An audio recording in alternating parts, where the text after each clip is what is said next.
Shalom, selamat pagi, selamat hari Minggu untuk kita semua. Puji Tuhan, pada pagi hari yang indah ini, kita boleh berkumpul bersama, kita mau beribadah, memuji dan memuliakan nama Tuhan. Dan kita mau memperingati hari ketika Tuhan Yesus memasuki Yerusalem, dan dia dielu-elukan, Hosana, anak Daud, dia ditinggikan sebagai Raja. Biarlah dia juga menjadi Raja atas hati dan kehidupan kita. Mari kita mengawali ibadah kita pada pagi hari ini dengan menaikkan pujian dari Kidung Jemaat nomor 16, Ya Halik Semesta.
Jemaat yang dikasihi oleh Tuhan, kita akan menghabiskan ibadah kita pada pagi ini sambil kita mengingat bahwa pertolongan kita adalah di dalam nama Yahweh, yaitu Bapa, Anak, dan Roh Kudus. Kiranya berkat dari Yahweh, Bapa, Anak, dan Roh Kudus menyertai setiap saudara mulai saat ini sampai Tuhan Yesus datang kembali. Haleluya.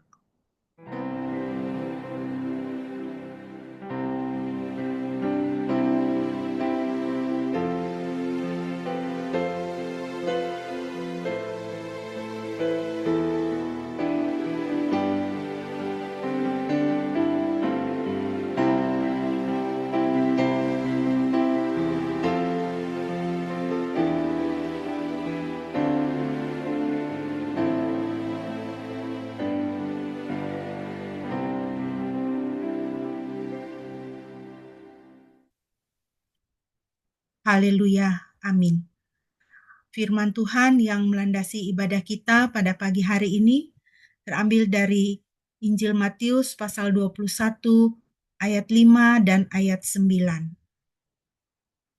Matius 21 ayat 5 dan 9, Demikian firman Tuhan. Katakanlah kepada Putri Sion, lihatlah rajamu yang lembut datang kepadamu, dan dengan menumpang di atas seekor keledai, beserta seekor keledai muda, anak keledai beban itu. Dan kerumunan orang yang berjalan di depan dan yang mengikutinya berteriak-teriak dengan mengatakan, Hosana bagi anak Daud, diberkatilah dia yang datang dalam nama Yahweh, Hosana di tempat yang tertinggi. Puji nama Tuhan. Tuhan Yesus dieluk-elukan, biarlah dia juga boleh senantiasa dieluk-elukan, ditinggikan di dalam kehidupan kita. Mari kita akan membaca satu bagian dari Sakaria pasal 9 ayat 9 sampai 13. Sakaria pasal 9 ayat 9 sampai 13 dan Shine akan memimpin pembacaan ini. Kitab Sakaria pasal 9 ayat 9 sampai ayat 13.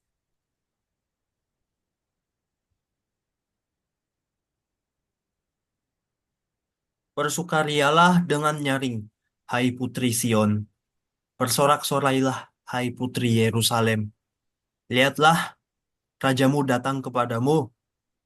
Dia adil dan jaya, rendah hati, dan menunggang seekor keledai muda, anak keledai betina. Aku akan memusnahkan kereta perang dari Efraim dan kuda perang dari Yerusalem. Bahkan busur perang akan dimusnahkan. Dia akan memberitakan damai sejahtera kepada bangsa-bangsa, dan pemerintahannya dari laut ke laut, dan dari sungai Efrat sampai ke ujung-ujung bumi. Lagi pula engkau, oleh darah perjanjianku denganmu, aku telah membebaskan tawanan-tawananmu dari lubang yang di dalamnya tidak berair. Kembalilah ke kubu pertahananmu, hai para tawanan yang penuh harapan. Pada hari inilah aku akan mengembalikan kepadamu 2 kali lipat. Sebab aku telah membariskan Yehuda bagiku. Aku telah mengisi busur dengan Efraim. Dan aku telah membangkitkan anak-anakmu, hai Sion, melawan anak-anakmu, hai Yunani. Dan aku telah menjadikan engkau seperti pedang seorang pahlawan. Amin, puji nama Tuhan. Mari kita bersukaria seperti kata firman Tuhan. Bersukaria dengan nyaring. Karena Tuhan adalah Raja.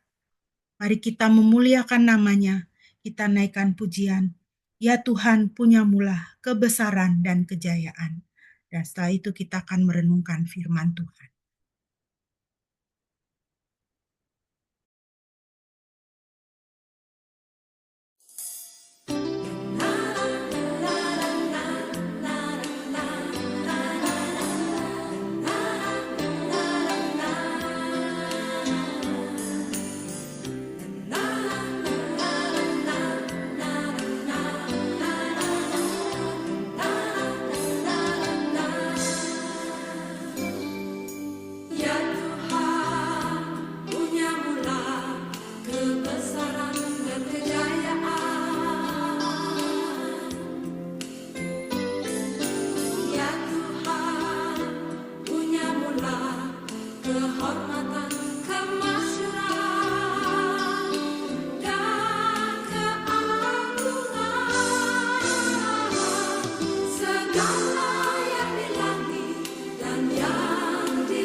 Hari Jumat terkasih, kita berdoa sebelum kita merenungkan firman Tuhan.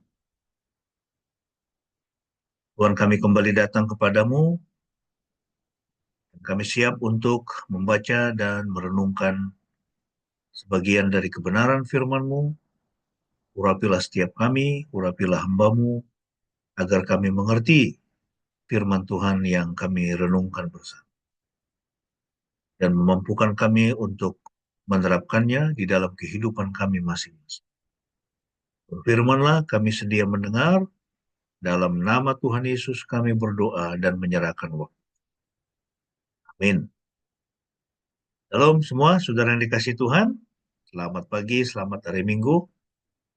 Kiranya kita semua dalam keadaan yang sehat ya, puji Tuhan. Kita akan meneruskan pembacaan dari Kisah Para Rasul. Ya, 2 minggu lalu kita sudah membahas Kisah Rasul pasal yang ke-10 yang menceritakan bagaimana ada satu keluarga ya dari itu perwira Roma atau itu pasukan Italia yang bernama Cornelius ya.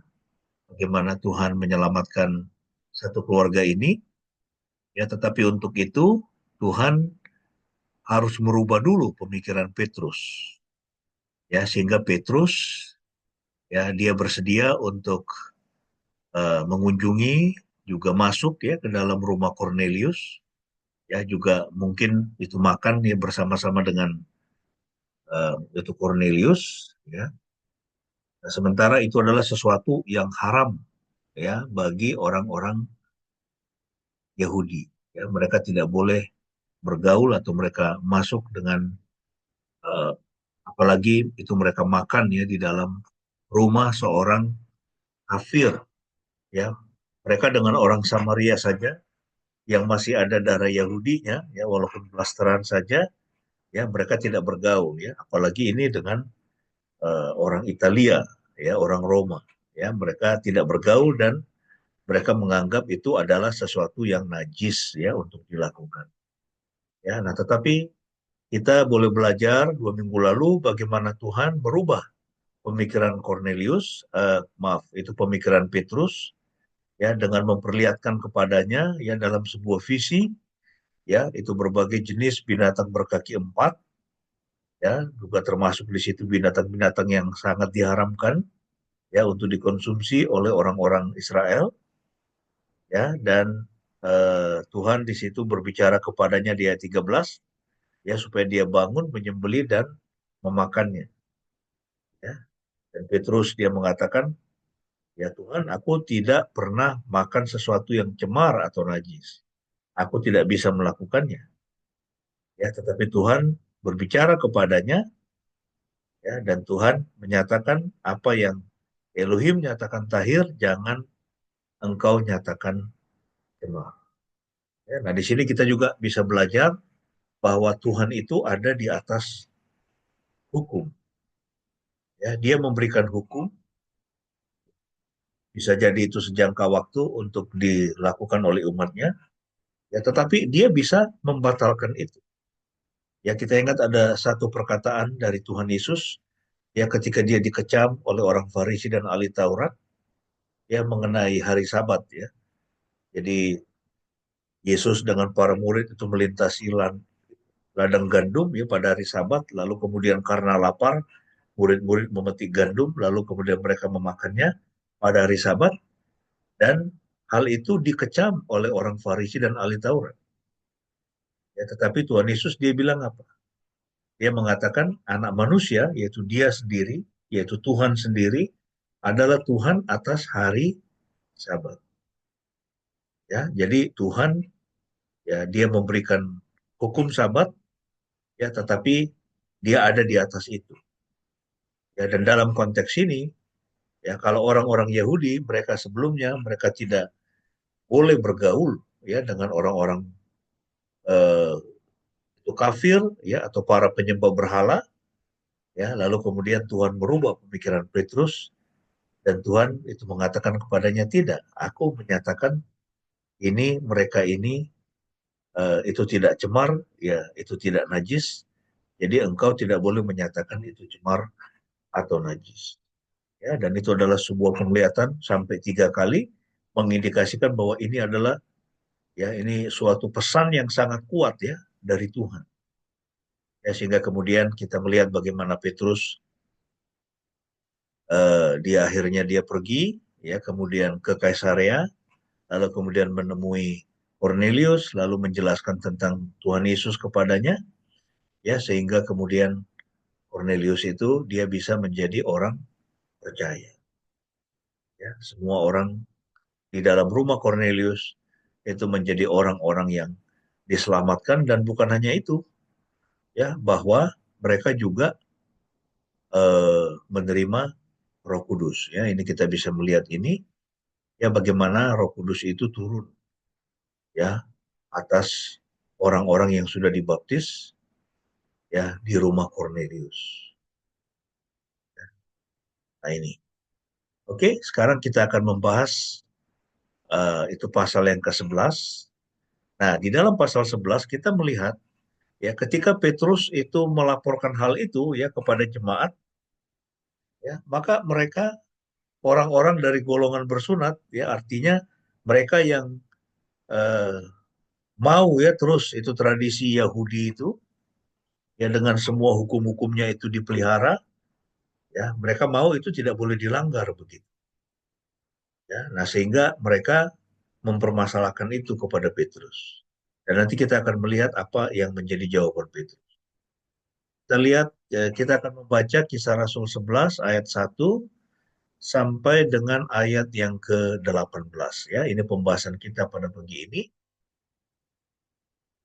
Di situ dikatakan, para rasul dan saudara-saudara yang ada di Yudea, ya berarti itu di bagian selatan Israel, ya, eh, Petrus itu membaptis Cornelius itu di Kaisarea, itu berarti di tepi laut, ya itu kira-kira agak tengah ke atas.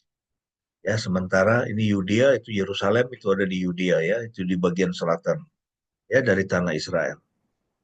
Nah, di sini dikatakan para rasul dan saudara-saudara yang ada di Yudea mendengar bahwa bangsa-bangsa bukan Yahudi juga menerima firman Elohim.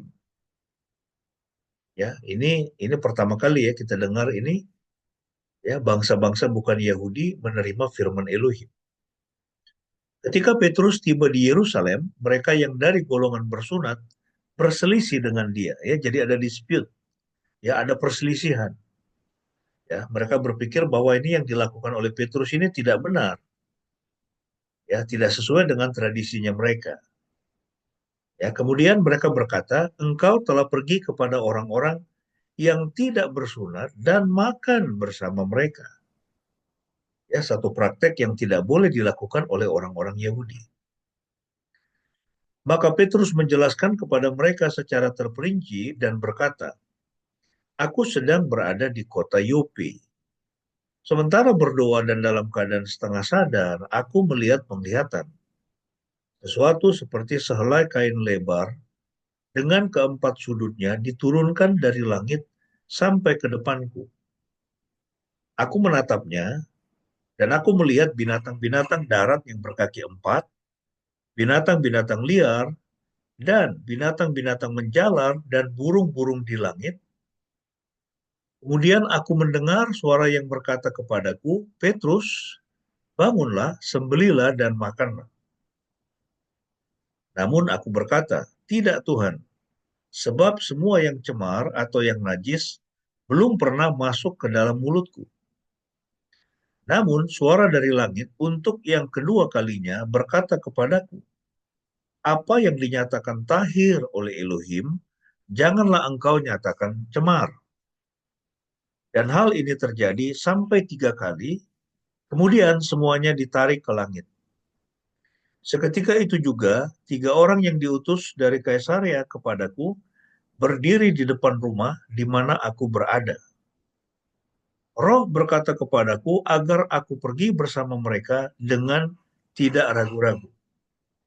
Dan ke-6 saudara ini pergi bersamaku juga, dan kami masuk ke dalam rumah orang itu.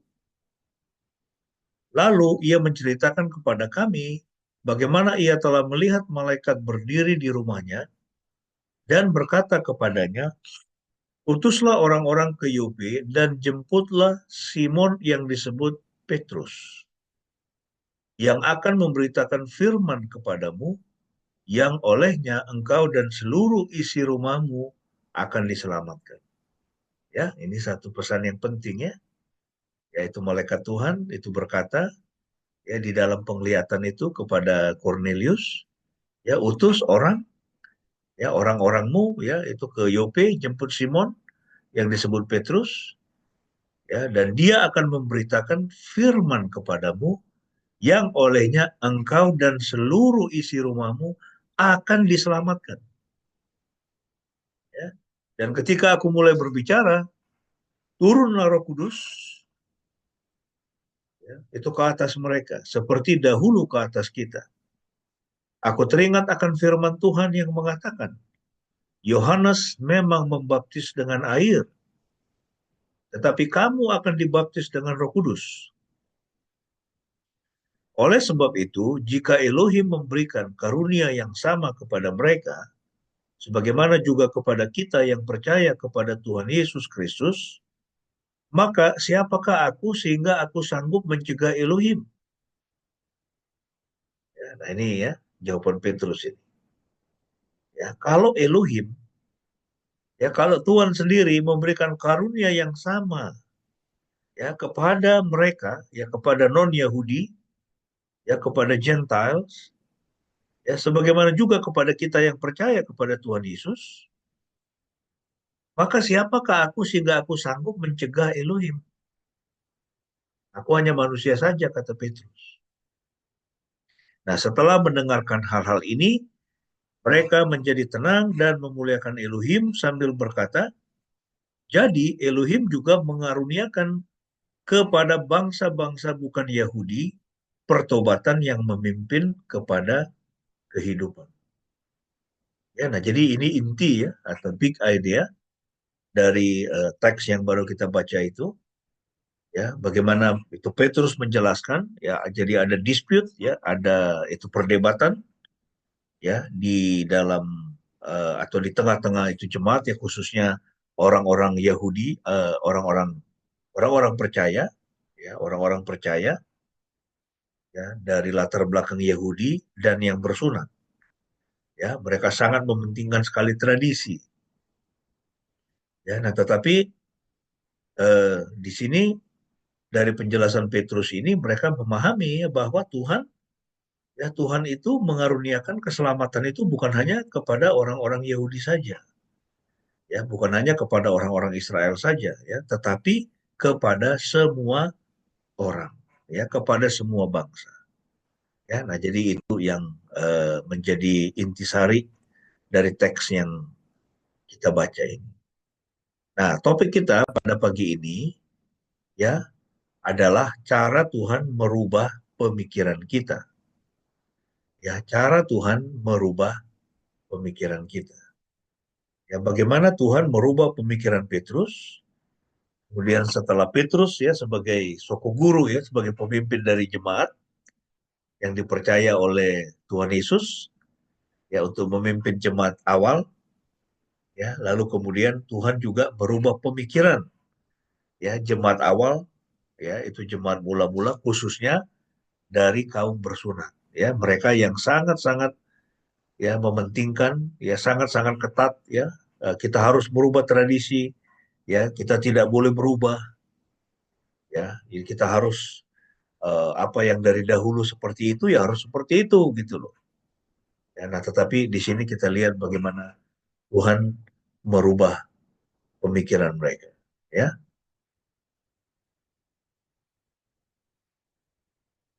nah kita semua terjebak dalam kebiasaan buruk ya, dan sering sekali kita membutuhkan pukulan ya atau kejutan untuk mengubah cara berpikir kita agar lebih baik.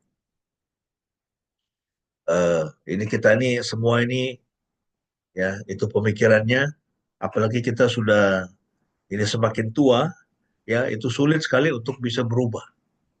Ya, sehingga kadang-kadang Tuhan mengizinkan ya kita mengalami pukulan ya atau sentakan ya atau kejutan ya supaya cara berpikir kita itu bisa berubah menjadi lebih baik ya. Kita berpikir cara seperti ini adalah cara yang terbaik ya dan kita selama bertahun-tahun ya bahkan puluhan tahun ya kita berpikir seperti itu ya. Nah, tetapi itu ternyata di dalam agenda Tuhan ya. Tuhan itu dia mau sampaikan kepada kita bahwa kalau kita itu berpikir ya terus-menerus seperti itu maka kita tidak akan mengalami kemajuan. Nah, itu kalau kita lihat ya di dalam kehidupan ini kalau kita mau berhasil dalam kehidupan ya dalam aspek apapun ya maka kita harus ya itu punya itu sikap yang tidak anti dengan perubahan. Tetapi juga tidak itu bukan berarti bahwa wah itu setiap perubahan itu langsung diterima saja begitu, enggak. Ya, kita juga harus memfilternya, ya. Nah, tetapi kita itu harus terus ya, itu berubah ya, itu pemikiran kita harus terus berubah, ya. Saya 4 tahun yang lalu saya tidak tahu bagaimana caranya mengedit audio, bagaimana caranya mengedit video, dan bagaimana caranya membuat video. Ya, itu background saya itu adalah teologi.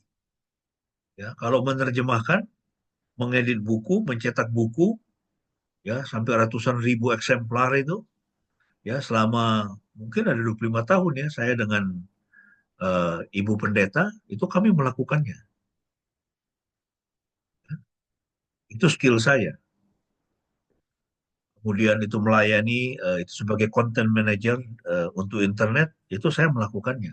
Itu sudah bertahun-tahun ya dan sangat skillful di situ. Tapi kira-kira hampir 3,5 tahun yang lalu ya saya diperhadapkan ya itu dengan satu model pelayanan yang mengharuskan saya untuk mengedit video ya untuk membuat video. Jadi itu seperti apa ya seorang apa film produser ya. Saya bikin naskahnya, kemudian saya mengerjakan apa itu gambarnya atau videonya, saya mengerjakan itu audionya, suaranya, semua harus saya kerjakan sendiri. Saya tidak tahu bagaimana cara melakukannya sampai 4 tahun yang lalu. Saya nggak tahu, nggak pernah punya pengalaman. Ya. Nah, tetapi oleh karena tuntutan, ya, itu tuntutan pekerjaan, tuntutan pelayanan, akhirnya saya bisa melakukannya. Ya, itu saya belajar. Ya. Nah, tetapi kalau saya itu dengan mindset, ya, 3,5 tahun yang lalu saya bilang, aduh, ini saya nggak bisa. Udahlah. Ya, lalu kemudian minta orang lain mengerjakannya. Saya tidak akan pernah bisa. Itulah sebabnya mengapa kita itu ya di dalam hidup ini jangan pernah mengatakan nggak bisa. Ya, jangan pernah mengatakan nggak bisa. Kita bisa. Ya, kalau kita mau dan juga mengandalkan itu pertolongan dari Tuhan. Ya kan? Ini semua ini sama-sama diberikan organ yang lengkap sama Tuhan, ya, diberikan otak sama Tuhan, ya, diberikan tangan sama Tuhan untuk bisa bekerja, kaki untuk bisa berjalan, mata untuk bisa melihat. Ya. Masalahnya adalah pada ya mindset ya, itu apa eh, itu cara pikir kita atau cara berpikir kita. Nah, Tuhan ya, kita tadi sudah melihat bagaimana dia menyentak pemikiran Petrus. Bayangkan Petrus itu selama puluhan tahun ya, sepanjang hidupnya itu, dia adalah orang Yahudi. Dia dibesarkan ya di dalam tradisi Yahudi yang sangat ketat sekali. Ya. Dia belajar di sinagoga. Ya sebagai anak Yahudi, dia membaca Taurat, ya. Kemudian juga itu aturan-aturan di dalam apa? Itu di dalam tradisi Yahudi, ya bahwa mereka tidak boleh bergaul dengan orang kafir. Bahwa mereka tidak boleh makan di rumah orang kafir. Kenapa? Karena ya itu pasti itu piringnya itu pernah ya itu dipakai untuk apa? Ya, untuk menaruh itu makanan yang tidak yang tidak kosher ya, itu yang tidak halal. Apakah itu babi, atau mungkin dia makan daging anjing atau daging ular misalnya, ya, atau itu hewan-hewan eh, yang tidak bersisik misalnya, atau lele aja misalnya.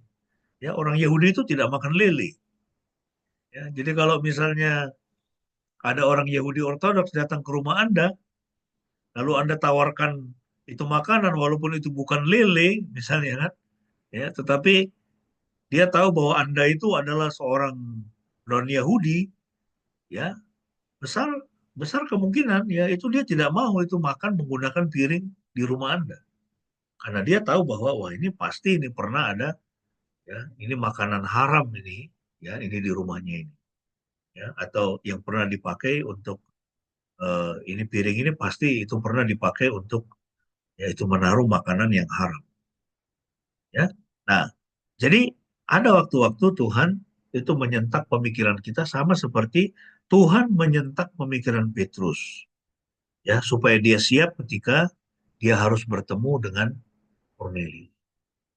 Nah, lalu kemudian kita sudah membaca dan kita sudah mendiskusikan ya 2 minggu lalu ya bagaimana akhirnya Cornelius dan sisi rumahnya mereka diselamatkan, mereka dibaptis, kemudian mereka menerima Roh Kudus dan hal itu didengar oleh orang-orang percaya yang ada di Yudea.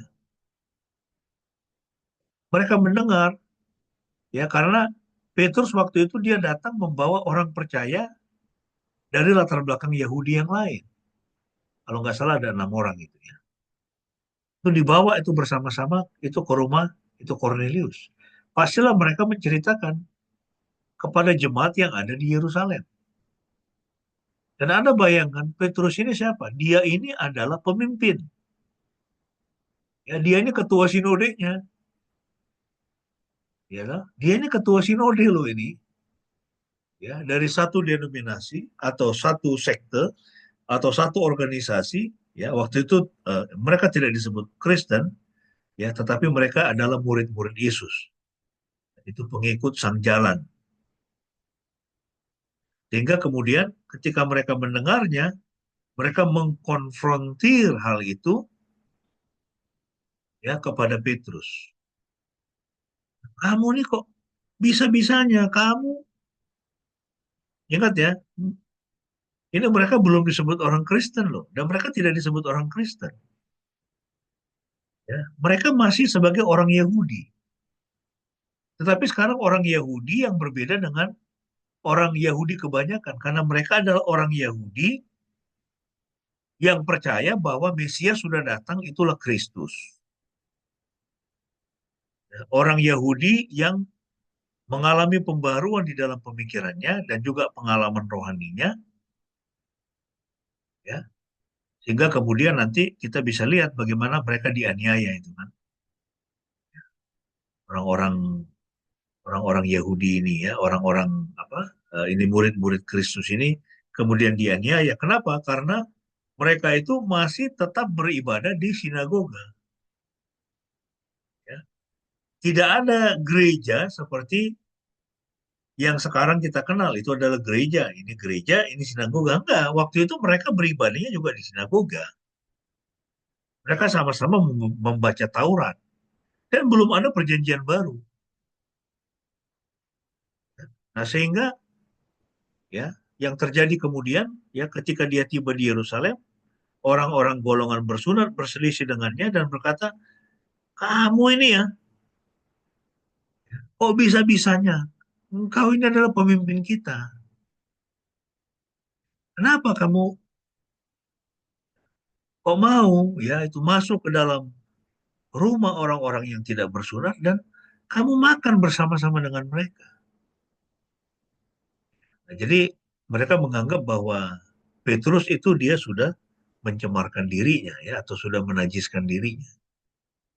Nah, apa pelajaran dari kisah kita atau teks ini? Yang pertama adalah bahwa teks ini menunjukkan bagaimana Tuhan merubah ya cara berpikir orang-orang Kristen ya tentang masalah yang penting bagi penyebaran Injil. Ya, ingat ya, Tuhan Yesus naik ke surga, dia perintahkan ya, Di dalam Matius 28 ayat 19-20 dia mengatakan, ya, itu pergilah jadikan semua bangsa sebagai muridku. Ya, pergilah jadikan semua bangsa, tidak hanya orang Yahudi, tidak hanya bangsa Israel, tapi semua bangsa sebagai muridku, termasuk bangsa Roma, bangsa Italia, bangsa-bangsa yang ada di Eropa, ya, bangsa India, Cina, Indonesia, dan sebagainya. Ya, Tuhan Yesus perintahkan, itulah amanat agung, jadikan semua bangsa menjadi murid. Nah, untuk melakukan itu, maka Tuhan harus merubah cara berpikir orang-orang Kristen dari keturunan Yahudi ini. Orang-orang Kristen awal ini mereka adalah orang-orang Israel. Ya, jadi cara berpikir mereka itu harus diubahkan oleh Tuhan. Nah, jika orang-orang non-Yahudi, ya, jadi kalau orang-orang non-Yahudi itu diharuskan mengadopsi ritual dan upacara Yahudi supaya mereka dapat diselamatkan, ya kan? Maka Injil tidak akan menyebar dengan cepat ke seluruh dunia non-Yahudi seperti yang terjadi. Ya, dan itu akan menjadi Injil yang berbeda. Itulah sebabnya mengapa kita sebagai orang percaya yang ada di Indonesia, ya kan, kita tidak harus membaca Alkitab itu ya di dalam bahasa Ibrani, ya, membaca Perjanjian Lama di dalam bahasa Ibrani atau membaca Perjanjian Baru di dalam bahasa Yunani. Ya, itu beda sekali ya kalau kita lihat misalnya ya orang Muslim mereka membaca Al-Quran itu dalam bahasa Arab. Jadi yang disebut Al-Quran itu adalah yang ditulis dalam bahasa Arab. Yang tidak ditulis dalam bahasa Arab itu bukan Al-Quran. Itu adalah terjemahan Al-Quran. Ya, tapi Al-Quran yang sejati itu ada dalam bahasa Arab. Nah, konsep ini tidak dikenal di dalam kekristenan. Ya, entah dia dalam bahasa Ibrani, bahasa Yunani, bahasa Indonesia, bahasa Inggris, bahasa Sunda, bahasa Jawa, bahasa Batak, bahasa apapun, Mandarin, dan sebagainya, ya semuanya sama-sama adalah Alkitab. Sama otoritasnya. Jadi tidak lebih berotoritas Alkitab yang ditulis dalam bahasa Ibrani dengan Alkitab yang ditulis atau daripada Alkitab yang ditulis dalam bahasa Indonesia. Ya, tidak, sama otoritasnya. Ya karena isinya sama, pesannya sama. Hanya bahasanya saja yang berbeda. Ya, makanya kita mengenal yang namanya itu penerjemahan Alkitab. Dan bukan hanya itu. Ya, ketika itu firman Tuhan disebarkan, ya melalui orang-orang percaya yang baru, ya yang mereka itu sebetulnya adalah orang-orang Yahudi, itu aslinya, ya mereka tidak mengekspor ya melalui peristiwa ini kita bisa melihat ya mengapa Injil itu bisa menyebar dengan sangat cepat karena mereka tidak mengekspor budaya Yahudi. Orang yang apa namanya non Yahudi ya tidak harus mereka berbahasa Ibrani, mereka tidak harus membaca kitab suci di dalam bahasa Ibrani. Ya, ini kecuali ini para teolog ya seperti saya dan Bu Pendeta dulu belajar belajar teologi, ya, kami belajar bahasa Ibrani, bahasa Yunani, itu tujuannya supaya ya lebih memahami isi Alkitab itu di dalam konteksnya. Ya, di dalam konteksnya itu seperti apa. Jadi kami meneliti ya itu dari sisi bahasanya. Tapi jemaat awam nggak perlu, ya, nggak perlu harus membaca Alkitab dalam bahasa Ibrani. Tidak harus berbahasa Ibrani. Ya, juga kemudian tidak harus mengikuti upacara-upacara Ibrani. Yaitu perayaan-perayaan yang ya barangkali ya itu tidak ada itu kaitannya dengan keselamatan. Itulah sebabnya mengapa kita eh, itu merayakan ya misalnya itu Paskah ya. Paskah itu penting sekali ya. Menurut saya itu Paskah itu jauh lebih penting daripada Natal. Natal itu kan tidak ada sebetulnya di dalam tradisi Alkitab ya. Tapi kita merayakan Natal ya karena hal itu disebut ya disebut di dalam Alkitab, yaitu kelahiran Tuhan Yesus, nubuatan tentang kedatangannya, kemudian kelahirannya, yang sampai kemudian itu ada sorak-sorai luar biasa di surga. Ya, tetapi dalam tradisi Yahudi itu tidak ada itu Natal. Mereka tidak merayakan Natal. Ya. Jadi soal merayakan Natal boleh atau tidak ya boleh-boleh saja. Ya, tapi kalau ada orang tidak merayakan Natal juga ya nggak masalah gitu. Ya. Tetapi yang utama kalau kita lihat ya itu adalah misalnya Paskah. Ya, Paskah itu penting sekali ya karena ya itu berbicara tentang penebusan dosa. Ya, bagaimana Tuhan Yesus ya dia naik ke kayu salib ya di Golgota ya untuk menebus dosa kita ya sehingga sebetulnya perayaan Paskah itu adalah perayaan yang harusnya jauh lebih penting ya jauh lebih penting daripada Natal ya. Itu jauh lebih penting ya karena itu berbicara tentang ya itu pengorbanan Kristus ya di atas kayu salib. Oke, jadi ini pelajaran dari kisah kita. Nah, itu pelajarannya adalah untuk mencapai tujuan kedaulatannya dalam keselamatan, maka Tuhan harus mengubah cara berpikir yang salah dari umat.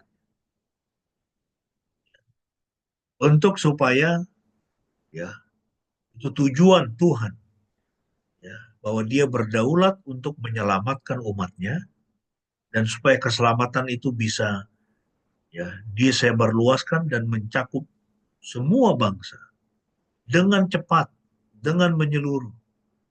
Maka Tuhan harus mengubah cara berpikir yang salah dari umatnya. Jadi ini saudara, inilah itu awal mula ya.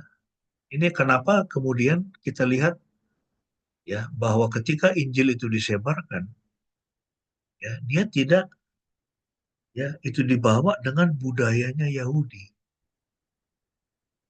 Nah, itu salah satu ini karena ada kisah si Cornelius ini. Jadi dia tidak berbarengan dengan budaya Yahudi. Bukan berarti bahwa kita tidak menghormati, kita tidak menghargai budayanya Yahudi atau budaya Israel,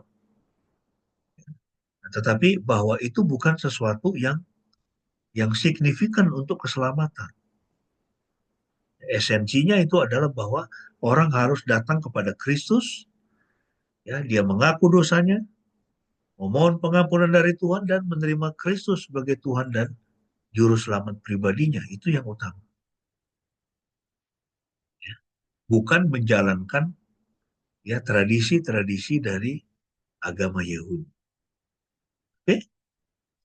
Nah, sekarang pertanyaannya, apa tujuan dari kedaulatan Tuhan ya? Nah, jadi kita bisa melihat ya di dalam teks kita ini sekali lagi ya Kisah Rasul 10 dan 11 ini itu berbicara tentang kedaulatan Tuhan. Bahwa Tuhan berdaulat untuk menyelamatkan bukan hanya orang Yahudi, tetapi juga semua orang. Dan bahwa Tuhan berdaulat atas hukum. Ya, Tuhan berdaulat atas hukum, termasuk hukum soal makan minum. Tuhan berdaulat, Tuhan ada di atas semuanya itu. Ya, budaya itu kan atau tradisi itu kan, ya, itu ada juga yang bikinan manusia. Dulu saya pernah apa itu diminta korban Natal ya di satu gereja. Nah, itu gereja KBP di Jogja. Jadi kalau di AKBP itu kan kalau nyanyi tidak boleh tepuk tangan. Ya kan pada waktu itu saya nggak tahu sekarang udah ya, udah dibolehkan atau tidak saya nggak tahu. Ya, tapi waktu itu nggak boleh tepuk tangan. Itu perayaan Natal. Jadi ada lagu yang gembira mereka tidak tepuk tangan juga gitu. Kemudian saya bilang ya ini adalah perayaan Natal, perayaan sukacita. Ya tadi ada lagu yang apa namanya itu yang bersemangat dinyanyikan. Ya itu alangkah bagusnya kalau kita itu menyanyi dengan itu dengan tepuk tangan. Nah, habis saya khotbah, ya, itu ketua ketua majelisnya kalau nggak salah atau ketua panitianya begitu, ya, dia memberikan kata sambutan, itu dia bilang apa? Kita tidak tepuk tangan karena kita sedang kebaktian. kita tidak tepuk tangan karena kita sedang kebaktian. Ya, itu artinya apa? Ya, dia menganggap bahwa tidak bertepuk tangan sebagai tradisi di dalam gereja HKBP itu adalah sesuatu yang paten. Ya, itu sesuatu yang tidak bisa dirubah. Ya. Nah, sekarang kalau kita misalnya konfrontir dengan Alkitab, ya apakah ada dikatakan bahwa kalau kamu kebaktian, kamu ibadah, kamu tidak boleh tepuk tangan? Tidak ada. Ya, kamu tidak boleh sorak-sorak atau itu bersorak-sorai, bersemangat, menari misalnya. Apakah ada larangan untuk melakukan itu? Tidak ada. Ya, sama juga tidak ada larangan ya bahwa kalau kamu beribadah, ya kamu harus tepuk tangan atau kamu harus menari-nari. Ya enggak juga gitu. Ya, nah jadi kita itu jangan membuat hukum ya yang eh, melampaui dari apa yang Tuhan perintahkan. Ya, itulah sebabnya itu mengapa saya mengatakan bahwa ya kita itu harus hati-hati ya dengan tradisi-tradisi. Ya, karena tradisi-tradisi itu ketika sudah berlangsung begitu lama bisa jadi orang menganggap bahwa ini tradisi ini lebih penting atau lebih tinggi daripada firman Tuhan. Ya, itu tidak boleh seperti itu. Ya, itu tradisi itu tidak lebih tinggi daripada firman Tuhan. Tradisi kita harus ya semuanya diperiksa dari kacamata kebenaran firman Tuhan. Apakah tradisi itu ya sesuai atau tidak dengan firman Tuhan? Kalau itu tidak sesuai dengan firman Tuhan, ya kita harus berani mengkoreksi ya dan juga meninggalkannya. Oke? Ya, nah jadi Tuhan itu Tuhan yang berdaulat ya. Nah, sekarang pertanyaannya apa tujuan dari kedaulatannya? Bahwa dia berdaulat ya, dia berdaulat atas semua hukum-hukum yang ada di alam semesta ini ya. Nah, yang pertama kita lihat tujuan kedaulatan Tuhan itu mencakup keselamatan sejumlah orang dari setiap bangsa untuk kemuliaannya. Ya. Tuhan itu berdaulat ya, untuk menyelamatkan orang-orang dari bangsa-bangsa yang ya bukan non-Yahudi. Nah, kita lihat bahwa Alkitab dimulai dari kisah penciptaan Adam. Siapa Adam? Nenek moyang seluruh umat manusia. Itu artinya kita lihat bahwa Alkitab itu sejak pertama, sejak awal, dia bersifat universal untuk semua orang. Ya, karena dia memulai ya kejadian 1, kejadian 2, kejadian 3 itu berbicara tentang Adam dan Hawa. Ya, Adam dan Hawa itu bukan hanya nenek moyang orang Israel. Tetapi Adam dan Hawa itu mereka adalah nenek moyang seluruh umat manusia. Ya, jadi Alkitab dimulai dari kisah penciptaan Adam ya sebagai nenek moyang seluruh umat manusia, bukan ya dengan kisah Abraham. Siapa Abraham? Dia adalah nenek moyang orang-orang percaya. Ya, jadi kita bisa melihat bahwa Alkitab itu dia bersifat universal. Ya, dia untuk semua orang. Kemudian bahkan ya kalau kita lihat berbicara tentang Abraham pun ya kejadian 12 ayat 1 sampai 3 janji berkat itu bukan hanya untuk Abraham dan keturunannya tetapi juga untuk semua bangsa. Ya, janji berkat Tuhan ya termasuk berkat keselamatan ya bukan hanya untuk Abraham dan keturunannya tetapi untuk semua bangsa ya kita bisa membaca itu ya di dalam bagian ini ya saya akan bacakan untuk kita kejadian 12 ayat 1 sampai 3. Yahweh berfirman kepada Abram, keluarlah kamu dari negerimu dan dari sanak saudaramu dan dari rumah ayahmu ke negeri yang akan kutunjukkan kepadamu.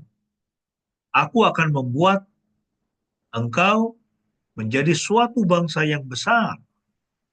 Aku akan memberkati engkau dan membuat namamu masyhur dan engkau akan menjadi berkat.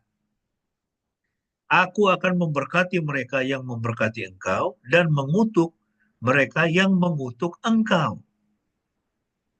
Dan karena engkau, Abraham, semua kaum di bumi akan diberkati. Jadi karena Abraham, karena imannya, karena dia percaya, maka semua kaum, artinya apa? Semua bangsa, semua suku-suku bangsa di bumi akan diberkati, bukan hanya keturunan secara biologis daripada Abraham. Ya, tetapi semua bangsa, semua suku bangsa akan diberkati. Nah, kita lihat bahwa tujuan itu pada tahap awalnya diakui ya di dalam Kisah Para Rasul 11 ayat 18. Ya, bahwa Tuhan berdaulat ya untuk menyelamatkan setiap orang, di mana orang-orang percaya Yahudi kemudian mereka mengakuinya dengan berkata, jadi kepada bangsa-bangsa lain juga Elohim telah mengaruniakan pertobatan yang memimpin kepada hidup. Kalau sebelumnya mereka itu berpikirnya settingnya adalah setting Israel saja, ya, atau setting Yahudi saja, atau paling jauh mungkin ya itu sampai orang Samaria saja. Ya. Nah, tetapi dengan pertobatan Cornelius dan mereka bisa mengerti ya bahwa Tuhan juga mengaruniakan pertobatan yang memimpin itu kepada hidup, termasuk kepada semua bangsa-bangsa yang lain. Ya, Tuhan mau setiap orang untuk diselamatkan ya, bukan hanya orang Israel. Kata Yunani untuk bangsa-bangsa lain adalah etne yang sering diterjemahkan bangsa-bangsa ya, etnik, ya kan? Bangsa-bangsa itu artinya. Ya dalam bahasa Inggris kita ketemu kata etnik, bahasa Indonesia juga. Nah, sekarang semua bangsa memiliki kedudukan yang sama dengan umat Israel yang sudah percaya, yaitu sebagai sesama ahli waris kerajaan surga. Nah ini ya, jadi sekarang semua bangsa itu kedudukannya sama ya dengan orang-orang Israel yang sudah percaya. Jadi Tuhan tidak lagi melihat orang berdasarkan apakah dia sudah bersunat secara fisik atau tidak, enggak. Tetapi bahkan orang yang tidak bersunat secara fisik, tetapi dia sudah menyunat hatinya ketika mereka menyerahkan hidupnya kepada Tuhan Yesus dan memutuskan untuk meninggalkan dunia ini dan mengikut Kristus, ya maka mereka juga termasuk ahli waris kerajaan surga yang memiliki kedudukan yang sama, ya, kedudukannya sama dengan orang Israel. Jadi orang Israel itu atau orang Yahudi tidak lebih tinggi daripada kita. Ya, di hadapan Tuhan semua orang itu sama. Itu yang pertama. Ya, tujuan kedaulatan Tuhan supaya setiap suku-suku bangsa bisa diselamatkan. Yang kedua, ya, kita masih ingat ya dari pelajaran kita ini bahwa kita semua membawa pemikiran yang salah ke dalam kehidupan kekristenan kita. Ya, nah tadi seperti tadi contoh tadi kan, ya, jadi ketua majelis bilang apa? Kita tidak bertepuk tangan karena kita sedang ibadah. Di dalam gereja yang sama juga saya tahu bahwa kalau ibadah itu nggak boleh pakai gitar, harus pakai organ, ya kan? Nah, di mana itu di Alkitab? Kalau ibadah itu harus pakai organ, nggak boleh pakai gitar. Lalu bagaimana misalnya dengan kalau beribadah itu pakai saksofon misalnya, atau pakai drum misalnya? Ya, nah, jadi kita lihat ya bahwa ya ada gereja-gereja yang dia membawa tradisinya. Ya mungkin ya itu karena gereja gereja KBP itu dibawa dari Jerman ya di Jerman itu pada waktu itu yang mereka itu menyanyi itu pakai organ bahkan itu yang pakai pipe organ yang gede banget itu ya dan saya nggak tahu waktu itu sudah ada gitar atau belum ya tapi ya itu mereka tidak pakai gitar juga tidak pakai biola begitu lalu kemudian ya itu menganggap bahwa itu tradisinya seperti itu yang benar itu yang alkitabiah ya udah. Nah, cara-cara yang lain itu nggak bisa diterima. Nah, ini saudara bahaya. Saudara. Itu bahaya ya, karena orang kemudian menjadi apa? Itu pemikirannya jadi sempit. Ya, itu seperti katak dalam tempurung, ya kan? Nah, secara alami kita semua bersifat etnosentris. Nah, ini kan berdasarkan kita ini berasal dari mana, suku apa. Ya, kita orang Indonesia, kita berpikir sebagai orang Indonesia dan kita menganggap bahwa cara inilah yang benar. Misalnya ibadah Zoom, ya kan? Ibadah Zoom ini kita mulai sejak kapan? Ini sejak COVID. Ya, dulu ibadah itu adalah onsite. Sekarang ibadahnya via Zoom. Nah, ini kan sesuatu yang baru sebetulnya. Ya, ini kan sebuah pemikiran yang baru, ya, yang banyak orang ya mungkin ya sampai sekarang itu saya tahu tidak bisa terima itu. Ya, itu mengatakan kalau ibadah itu ya mesti ketemu gitu. Nah, tapi kita itu diajar di sini bahwa eh, Tuhan mau ya kita itu ya itu pemikiran kita tuh harus dinamis. Ya tidak boleh stagnan, kita tidak boleh anti dengan perubahan. Jadi secara alamiah kita semua bersifat etnosentris, kita semua membawa pandangan teologis yang salah ke dalam pengalaman Kristen kita. Itu bisa terjadi, saudara, dan itu yang terjadi kepada orang-orang Yahudi ini tadi, ya orang-orang percaya dari latar belakang Yahudi, dan mereka mengatakan kalau menjadi orang percaya, ya kamu tetap harus disunat, ya dan kamu tetap harus menjalani itu tradisi-tradisi Yahudi, ya. Nah, tetapi sekali lagi, ya teks kita tadi itu menjelaskan kepada kita bahwa tidak. Tuhan itu mengatakan bahwa apa yang sudah Dia nyatakan halal itu adalah halal dan Dia mengundang setiap orang dari bangsa manapun, ya dari suku manapun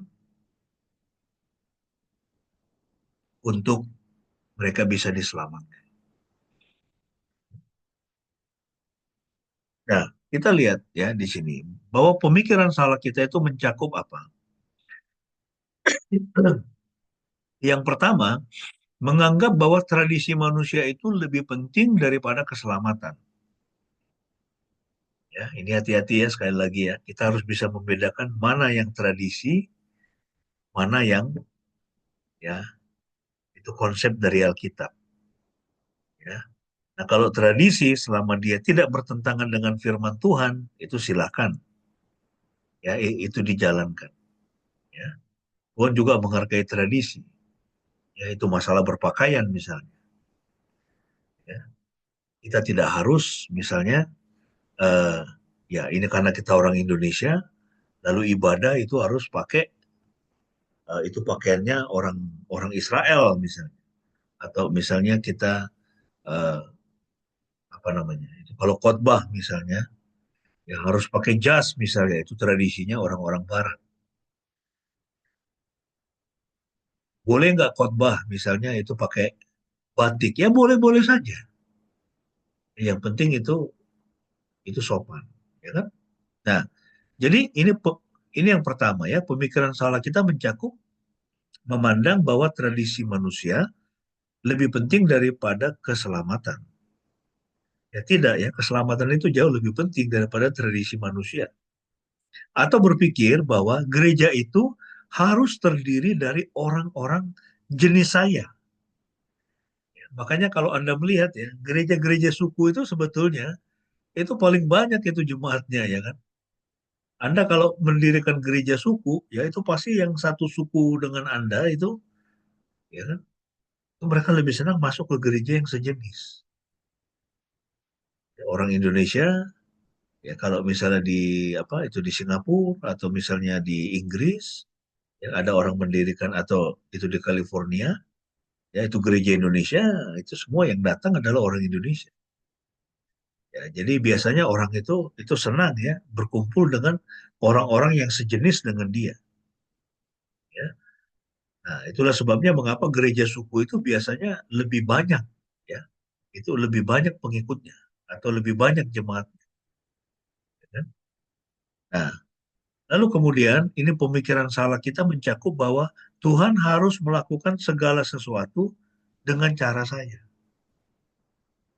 Ya, padahal Tuhan itu dia tidak terbatas ya. Dia bisa melakukan apapun ya, itu dengan caranya dia. Ya, dia tidak dibatasi dengan cara-cara manusia. Itulah sebabnya dia eh, memperlihatkan itu ya hewan-hewan itu termasuk hewan-hewan yang haram kepada Petrus dan perintahkan dia untuk menyembelih dan memakannya. Dan mengapa Tuhan mau tunjukkan kepada Petrus bahwa caramu bukan cara saya. Ya, saya punya cara saya untuk menyebarkan berita keselamatan. Ya, dan kamu harus taat. Itu yang kedua, saudara. Yang ketiga, yang bisa kita lihat dari teks kita ini adalah ya bahwa Tuhan mengubah cara berpikir kita yang salah. Ya, sehingga kita dapat menjadi alatnya dalam pekerjaan. Ya, dan itu selalu seperti itu. Ya, Tuhan akan berusaha dengan segala cara untuk merubah pemikiran kita yang salah supaya ya itu pekerjaannya bisa lebih maju, ya itu bisa lebih cepat. Ya kalau Petrus tetap pada protesnya dan berkata, enggak Tuhan, enggak bisa. Aku tidak bisa makan yang haram. Ya kalau dia tetap seperti itu, dia tidak mau berubah, maka dia tidak akan mau pergi ke rumah Cornelius. Dia tidak akan mau makan di rumah Cornelius. Dan Cornelius tidak akan bisa diselamatkan. Ya. Nah, jadi Tuhan tidak akan bisa menggunakan Petrus untuk berkhotbah di rumah tangga Cornelius. Ya. Jika kita ingin Tuhan menggunakan kita dalam tujuannya yang agung untuk dimuliakan melalui keselamatan bangsa-bangsa, maka kita harus membiarkan Tuhan mengubah kita. Ya, merubah pemikiran kita, merubah cara pendekatan kita. Ya, sehingga kita bisa efektif bagi pekerjaan. Ya, nah jadi kita lihat di sini bagaimana Tuhan merubah pemikiran Petrus, kemudian nanti Tuhan merubah pemikiran jemaat mula-mula, ya khususnya orang-orang dari golongan bersunat, ya, dirubah pemikirannya dan mereka bisa mengerti, mereka bisa melihat bahwa Roh Kudus pun, ya keselamatan, ya dan anugerah Roh Kudus pun diberikan kepada orang-orang yang tidak bersunat, ya kepada orang-orang kafir yang mau percaya, Roh Kudus pun tetap diberikan kepada mereka. Keselamatan dari Tuhan tetap diberikan. Nah, itu, ya. Nah, jadi ini bagaimana ya Tuhan melakukannya. Ya, jadi ada dalam banyak cara. Nah, kita bisa melihat ada 6 cara dari teks kita ya bagaimana Tuhan merubah cara berpikir kita. Yang pertama, Tuhan mengubah kita saat kita berusaha berjalan bersamanya ya. Jadi kalau kita rindu untuk tetap berjalan bersama dengan Tuhan, dan tetap untuk dipakai oleh Tuhan, maka Tuhan akan terus-terus merubah pemikiran kita, merubah cara-cara kita. Ya, sehingga kita bisa jadi lebih efektif. Yang kedua, Tuhan mengubah kita dengan mengejutkan kita melalui situasi yang tidak nyaman, ya kan? Petrus dia mengalami situasi yang tidak nyaman. Ya, disuruh makan makanan yang haram.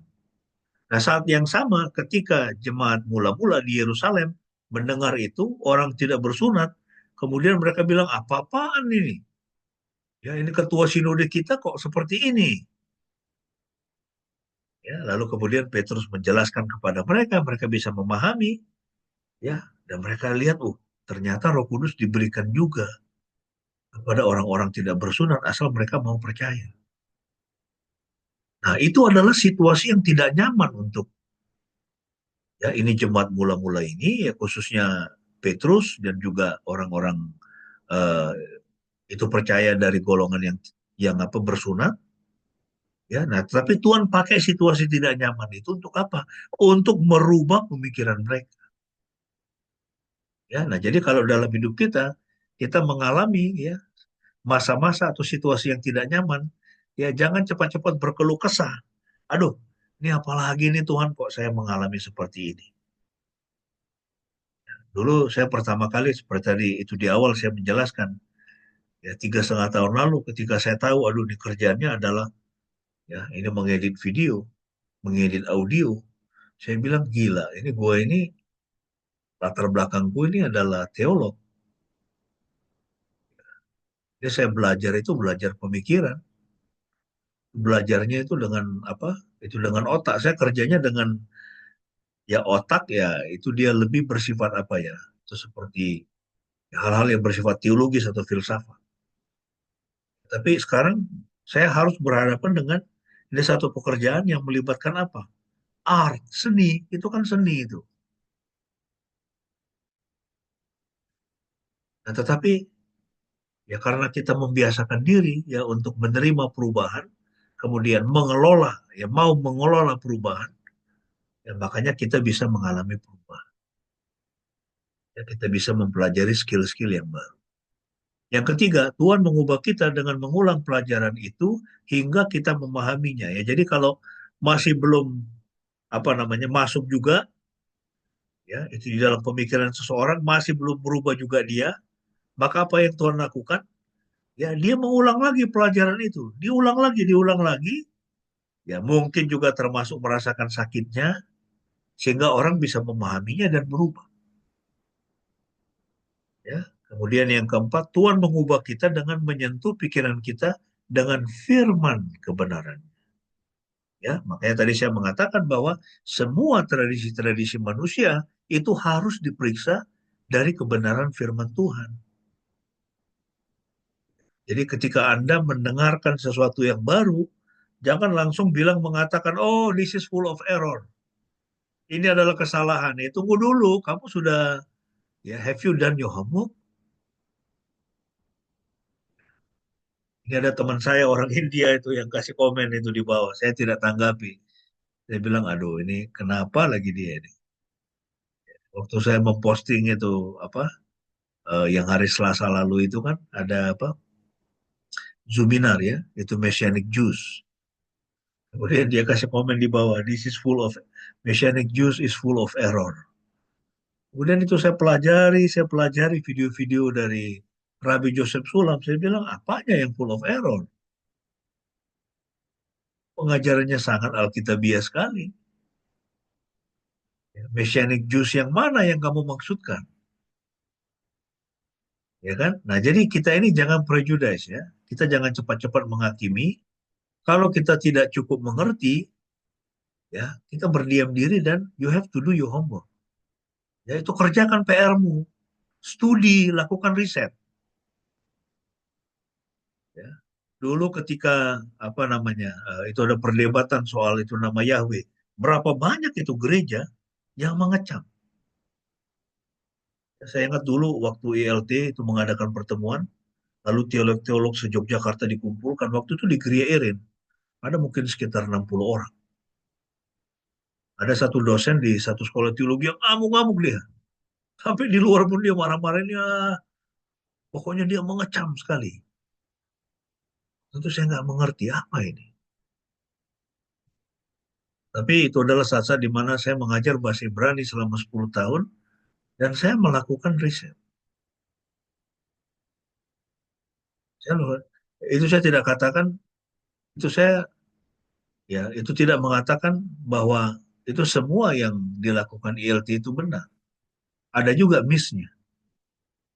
Itulah sebabnya mengapa kalau Anda lihat ya, kita ini pakai Indonesian Modern Bible yang saya anggap itu lebih akurat, ya lebih reliable ya dibandingkan terjemahan ILT.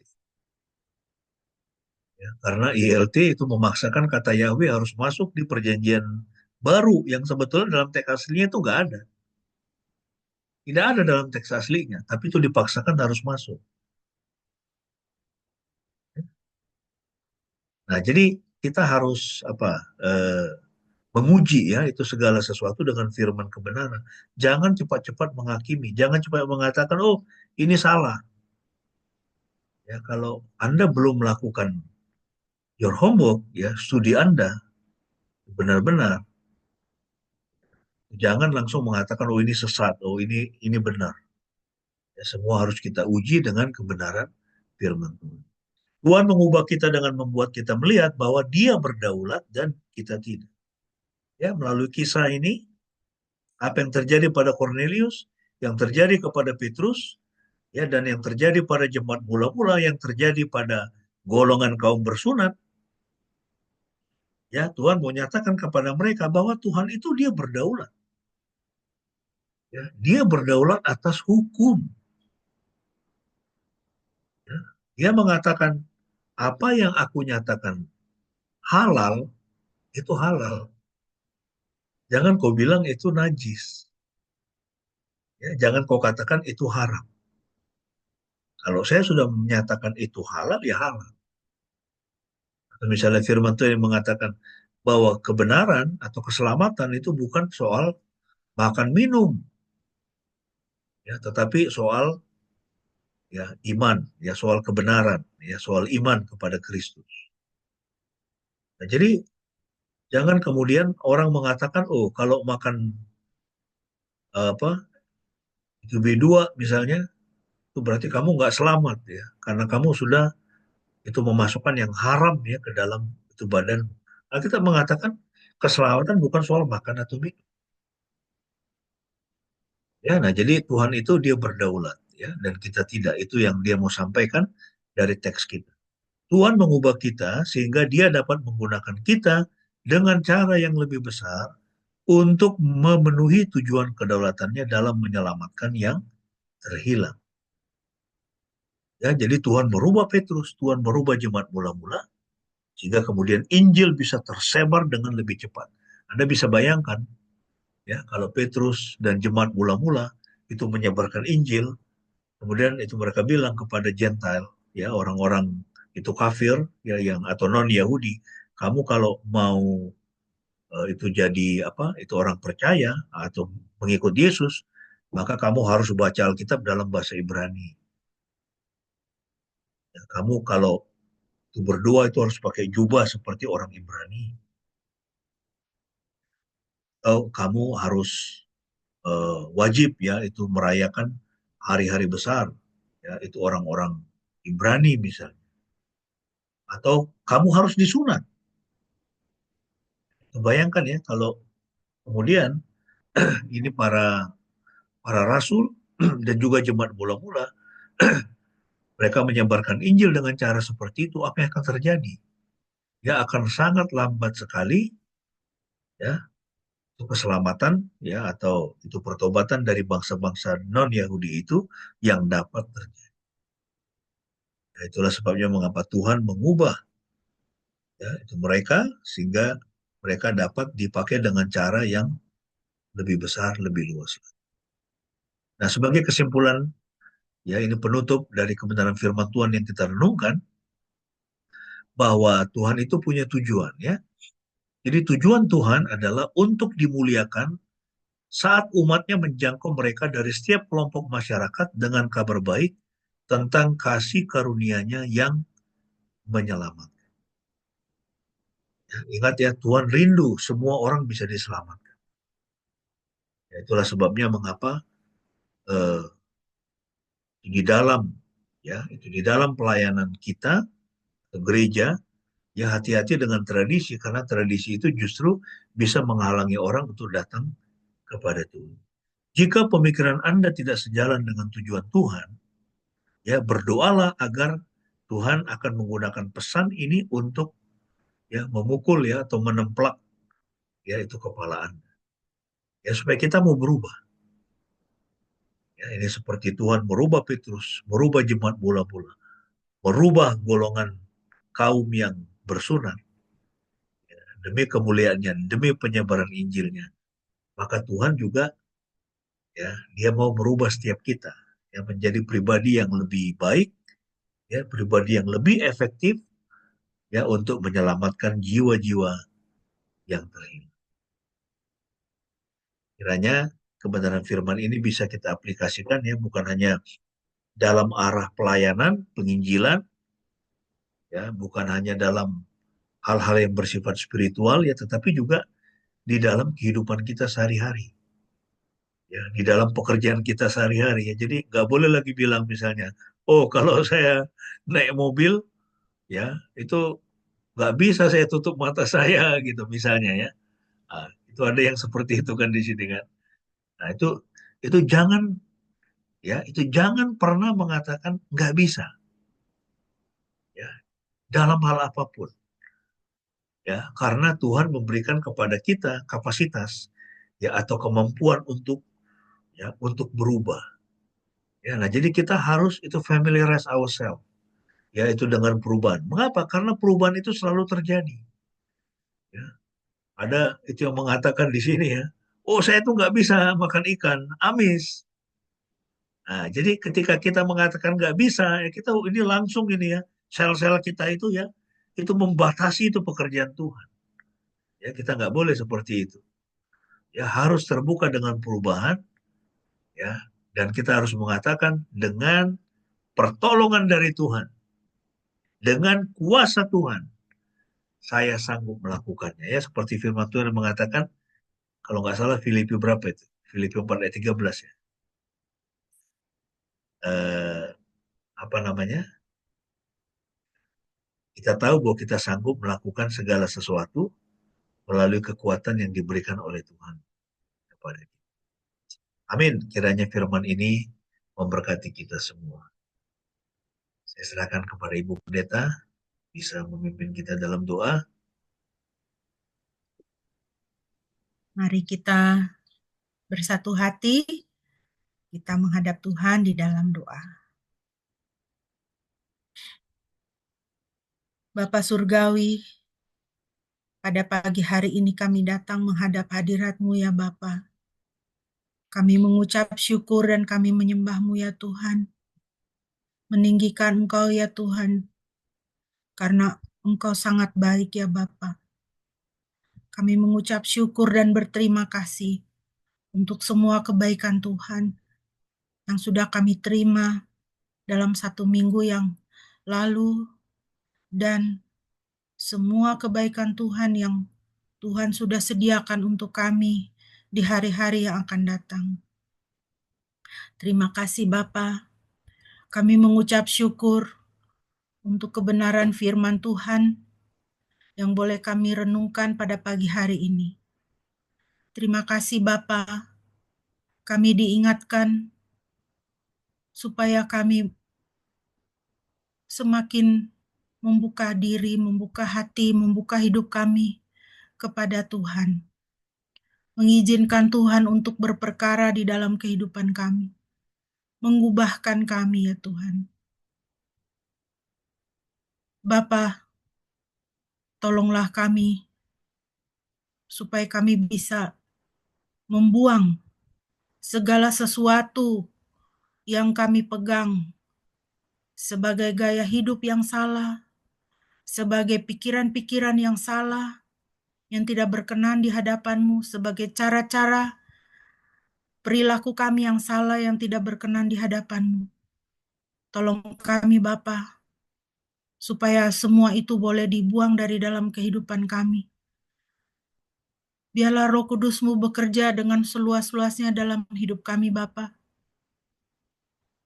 untuk mengubahkan kami, membersihkan kami, sehingga Tuhan dapat dengan leluasa bekerja di dalam kehidupan kami, supaya tidak ada halangan bagi pekerjaan Tuhan, supaya orang bisa semakin melihat Kristus di dalam hidup kami, dan bukan diri kami sendiri. Terima kasih Tuhan, yang kami rindukan adalah kerajaan-Mu boleh memerintah di dalam dunia ini, di dalam hidup kami, pribadi lepas pribadi, di dalam keluarga dan di dalam pekerjaan kami masing-masing. Terima kasih Tuhan. Kami terus berdoa untuk jemaat-Mu ya Tuhan, kiranya Engkau memberkati setiap kami Tuhan, mulai dari yang muda sampai yang sudah sepuh Tuhan, di dalam segala pekerjaan kami Tuhan, di dalam segala peran dan tanggung jawab kami Tuhan, dalam keluarga maupun dalam bermasyarakat dan dalam gereja. Berkatilah Tuhan. Kami mohon Juga Tuhan boleh memberkati para pemimpin bangsa kami dengan hikmat, dengan kebijaksanaan, sehingga para pemimpin kami benar-benar menjalankan tugas dan tanggung jawab pemerintahan yang Tuhan sudah percayakan kepada mereka dengan sebaik-baiknya. Sehingga bangsa kami boleh semakin dipulihkan. Terima kasih Bapa di dalam surga.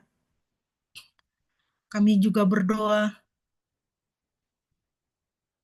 untuk setiap keluarga kami maupun sahabat, tetangga yang masih berada di dalam jalan dunia yang belum mengenal Kristus. Kiranya Tuhan jamah mereka. Kembalikan mereka kepadamu ya Bapa. Karena kami semua adalah milik Tuhan. Terima kasih Tuhan Yesus. Kami alaskan doa kami hanya di dalam nama Tuhan Yesus, Tuhan dan Juru Selamat kami yang hidup dan menang, yang telah mengajarkan kami berdoa demikian. Bapa kami yang di surga, dikuduskanlah namamu. Datanglah kerajaanmu, jadilah kehendakmu di bumi seperti di surga. Berikanlah kami pada hari ini makanan kami yang secukupnya, dan ampunilah kami akan kesalahan kami, seperti kami juga mengampuni orang yang bersalah kepada kami. Dan janganlah membawa kami ke dalam pencobaan, tetapi lepaskanlah kami daripada yang jahat, karena Engkaulah yang mempunyai kerajaan, dan kuasa, dan kemuliaan, sampai selama-lamanya. Amin. Bapak Ibu yang dikasihi Tuhan, mari kita bersama-sama mengucapkan pengakuan iman kita di hadapan Tuhan dan di hadapan sesama kita. Kita mengucapkan pengakuan iman kita keluar dari lidah bibir kita supaya iman kita kepada Tuhan boleh semakin dikuatkan dan kita boleh semakin setia kepada Kristus. Mari kita berkata demikian. Aku percaya kepada Elohim Bapa yang Maha Kuasa, Khalik langit dan bumi, dan kepada Yesus Kristus, anaknya yang tunggal Tuhan kita, yang dikandung dari Roh Kudus, lahir dari anak darah Maria, yang menderita sengsara di bawah pemerintahan Pontius Pilatus, disalibkan, mati dan dikuburkan, turun ke dalam kerajaan maut. Pada hari yang ketiga bangkit pula dari antara orang mati, naik ke sorga, duduk di sebelah kanan Elohim, Bapa yang Maha Kuasa. Dan dari sana ia akan datang untuk menghakimi orang yang hidup dan yang mati. Aku percaya kepada Roh Kudus, gereja yang kudus dan am, persekutuan orang kudus, pengampunan dosa, kebangkitan tubuh, dan hidup yang kekal. Amin.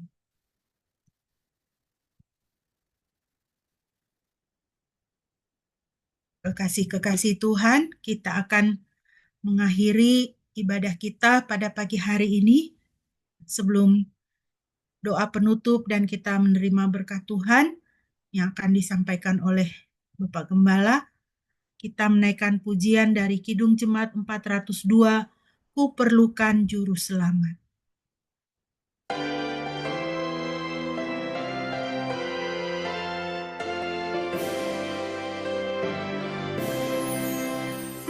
Perlukan juru selamat agar jangan ku sesat.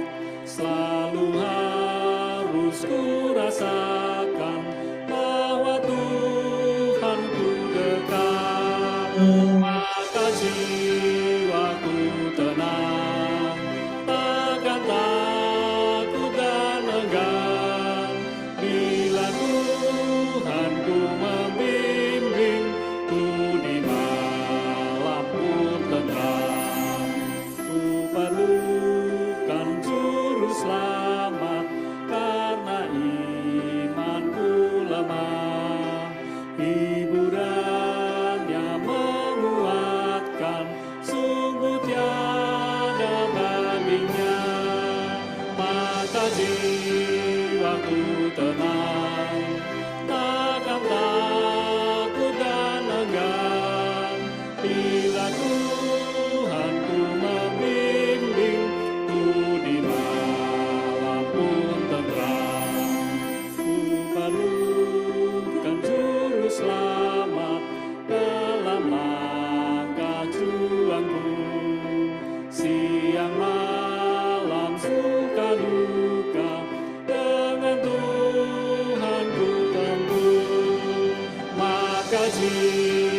jiwaku tenang, takkan takut dan enggan, bila Tuhanku membimbing ku di malam pun tenang.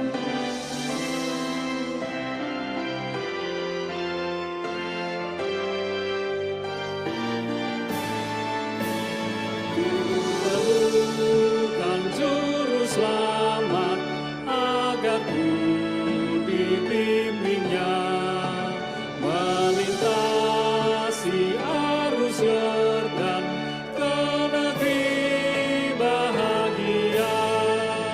Maka jiwaku tenang, takkan takut dan enggan, bila Tuhanku membimbing ku di malam pun tenteram.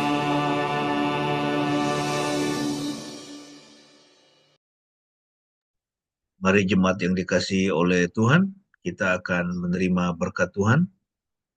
Maka sekarang arahkanlah hatimu kepada Tuhan dan terimalah berkatnya. Yahweh memberkati engkau dan memelihara engkau.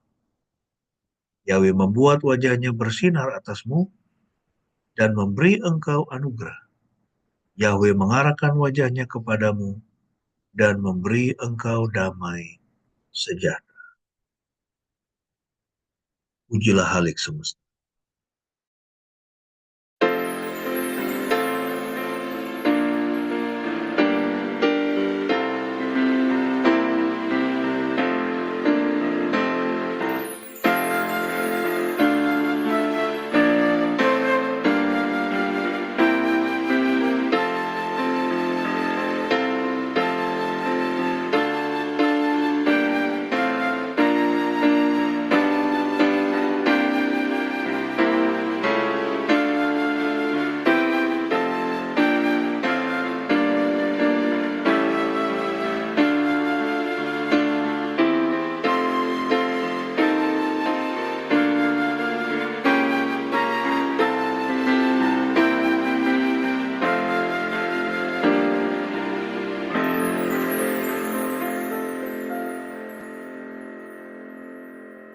Amin. Mari kita masuk ke dalam saat teduh.